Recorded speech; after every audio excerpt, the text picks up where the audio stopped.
নমস্কার বন্ধুরা, mister and Mrs cooking আর্টে আপনাদের সকলকে জানাই আরও একবার স্বাগত। আজকে চলে এসেছি একটা মিষ্টির রেসিপি নিয়ে। উত্তর চব্বিশ পরগনা জেলার বসিরহাটের একটা খুব ফেমাস মিষ্টি, সেটা হচ্ছে কাঁচাগোল্লা। তা ওখানকার কাঁচাগোল্লা কিন্তু খুবই ভালো, আর ওখানে কিন্তু আমারও বাড়ি। তো চলুন দেখে নিই আজকের মিষ্টির রেসিপি, কাঁচাগোল্লা বা কম মিষ্টির সন্দেশ। মিষ্টিটা বানানোর জন্যে আমরা এখানে নিয়ে নিয়েছি ছানা, আর লাগছে এখানে বাদাম। আমি বাদামটাকে গুঁড়ো করে নিয়েছি। এখানে আমন্ড আর কাজু একসাথে নিয়ে আমি গুঁড়ো করেছি। এটা সম্পূর্ণ অপশনাল, আপনারা চাইলে এটাকে কিন্তু নাও দিতে পারেন। আর লাগছে এখানে চিনি। আমি চিনিটাকে একটু গুঁড়ো করে নিয়েছি। আর নিয়ে নিয়েছি এলাচ, 5 থেকে 6টা এলাচ, সেটাকে আমি গুঁড়ো করে নিয়েছি। আর ঘি।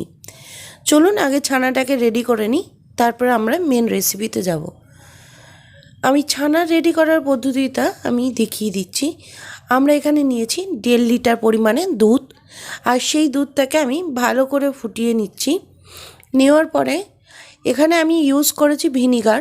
আপনারা চাইলে কিন্তু পাতিলেবুর রস ইউজ করতে পারেন। আমি ভিনিগারের সাথে একটু জল দিয়ে আমি এটাকে ইউজ করেছি। দিয়ে এটাকে ভালো করে নাড়িয়ে দিচ্ছি, কারণ এটাকে ভালো করে নাড়াতে থাকলে তাহলে কিন্তু ছানাটা এমনি কেটে যাবে। আমি এটাকে একটু ভালো করে নাড়িয়ে ছানাটাকে রেডি করে নিচ্ছি। দেখুন আমাদের ছানা খুব সুন্দরভাবে রেডি হয়ে গেছে। এরপরে আমরা একটা পাত্রের মধ্যে ছানাটাকে ঢেলে নিয়ে সেটাকে কিন্তু খুব ভালো করে ধুয়ে নেব, কারণ যেহেতু ভিনিগার দিয়েছি তা টক ভাব যেন না থাকে, তার জন্য আমরা ধুয়ে নেব। এরপরে আমরা একটা পাত্রের মধ্যে সেই ছানাটাকে নিয়ে নিয়েছি। নিয়ে এটাকে আমরা ভালোভাবে মেখে নেব। এটা একটা স্মুথ ডো আমরা রেডি করব। ছানার মধ্যে যেন কোনো রকমের দলা দলা না থাকে। যেহেতু মিষ্টির রেসিপি, তাই অবশ্যই ছানাটাকে খুব ভালো করে মাখতে হবে। আমি ঠিক যেরকম এরকম হাতের তালু দিয়ে প্রেস করে ছানাটাকে মাখছি। ছানাটা কিন্তু এমনভাবেই কিন্তু মাখতে হবে।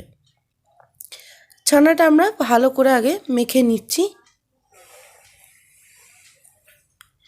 ছানাটা মাখার সময় অবশ্যই কিন্তু আপনারা একটু বেশি বড় একটা পাত্র নেবেন, তাহলে কিন্তু মাখাটা ভালো হবে। আমরা ছানাটা মেখে রেডি করে নিয়েছি। দেখুন কত সফট একটা ডো হয়েছে। আর এর ওপরে দিয়ে দিচ্ছি আমি চিনি। চিনিটাকে আমি গুঁড়ো করে নিয়েছিলাম। আপনারা চাইলে যদি, আর যেহেতু আমি কম মিষ্টির সন্দেশ বা কাঁচাগোল্লা এখানে কম মিষ্টির হচ্ছে, তার জন্য কিন্তু আমি খুব অল্প পরিমাণ চিনি দিয়েছি। আর বাদামটা কিন্তু সম্পূর্ণ অপশনাল, কারণ কাঁচাগোল্লাতে সাধারণত বাদামটা থাকে না, কিন্তু যেহেতু আমার বাড়িতে এটা দিয়ে ভালোবাসে, তার জন্য কিন্তু আমি বাদামটা এখানে ইউজ করেছি। আপনারা চাইলে এটা দিতে পারেন, আর না হলে স্কিপ করে যাবেন। আমি ভালো করে এটাকে মেখে নিয়েছি। মেখে নেওয়ার পরে বাদামটা আর চিনিটা দিয়ে ডোটাকে আবারও ভালো করে মেখে নেব। এরকম স্মুথ একটা ডো বানিয়ে নেব। আর বাদামটাকে কিন্তু অবশ্যই একদম গুঁড়ো করে নেবেন, তাহলে কিন্তু ভালো হয়। আমরা দেখুন একটা স্মুথ একটা ডো তৈরি করে নিয়েছি। আমরা রেডি করে নিয়েছি ছানাটা। এরপরে আমি চলে যাব নেক্সট পদ্ধতিতে। আমরা একটা পাত্র বসিয়ে নিয়েছি, আর এর মধ্যে দিয়ে দিয়েছি 1 টিস্পুন মতো ঘি।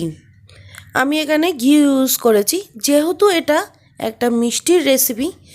আর এই রেসিপিটা কিন্তু খুবই একটা কম টাইমের মধ্যে আর কম সময়ে আর কম উপকরণে কিন্তু আপনারা বাড়িতেই কিন্তু চটজলদি বানিয়ে ফেলতে পারবেন এরকম মিষ্টি। আর যারা খুব কম মিষ্টির সন্দেশ পছন্দ করেন, তারা কিন্তু এই মিষ্টিটা অবশ্যই বানাতে পারেন। আমরা এইভাবে কিন্তু ঘিয়ের মধ্যে ছানাটাকে দিয়ে ভালোভাবে পেস্ট করে এটাকে একটু নাড়িয়ে নেব। যেহেতু চিনি রয়েছে, চিনির জলটাকে আমরা একটু শুকিয়ে নেব, তাতে কিন্তু এটা পাকটা ভালো হবে। আমরা ভালো করে এটাকে মিশিয়ে নিচ্ছি। আর গ্যাসের ফ্লেমটাকে একদম লোতে রেখে দিয়েছি। কখনোই কিন্তু এটা জোরে দেবেন না, তাহলে কিন্তু এটা পুড়ে যেতে পারে। আমরা ভালো করে এটাকে নাড়িয়ে নিচ্ছি। দেখুন জলটা শুকিয়ে গেছে। এরপরে আমরা একটা পাত্রের মধ্যে এটাকে নামিয়ে নেব। আমরা একটা পাত্রের মধ্যে এটাকে নামিয়ে নিয়েছি। নামিয়ে এটাকে একটু ঠান্ডা করতে দেব, তারপরে আমরা আবারও এটাকে মেখে এটা রেডি করব।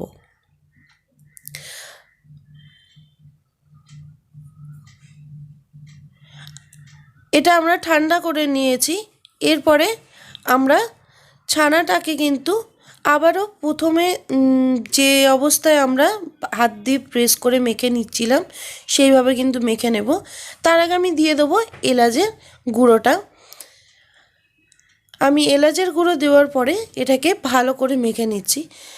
আমরা যে ছানাটা বানাচ্ছি সেটা কিন্তু বসিরহাটের একটা অত্যন্ত জনপ্রিয় একটা মিষ্টি। সেখানে কিন্তু ছানাটা কাঁচাগোল্লা কিন্তু খুবই জনপ্রিয়।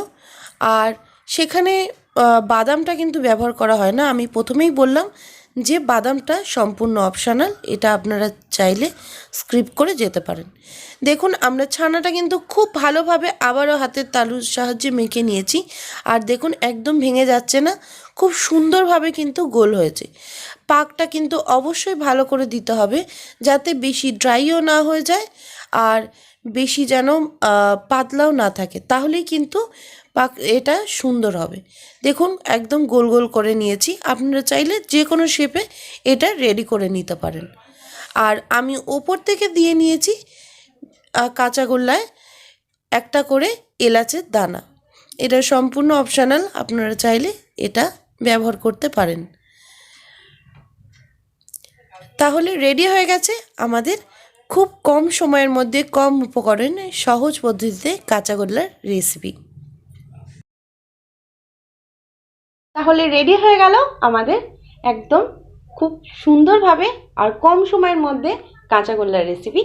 যদি ভালো লেগে থাকে তাহলে অবশ্যই কমেন্টের মাধ্যমে জানিও, লাইক করে দিও, শেয়ার করে দিও আর সাবস্ক্রাইব করতে একদম ভুলো না। পাশে থাকা বেল বাটনটা ক্লিক করে দিও, যাতে নিত্য নতুন রান্নার রেসিপি সবার আগে তোমাদের কাছে পৌঁছে যায়।